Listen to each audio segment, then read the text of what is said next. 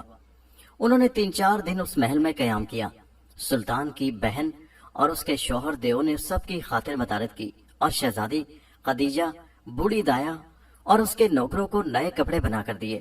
سواری کے لیے اونٹ اور گھوڑے بھی مہیا کیے گئے۔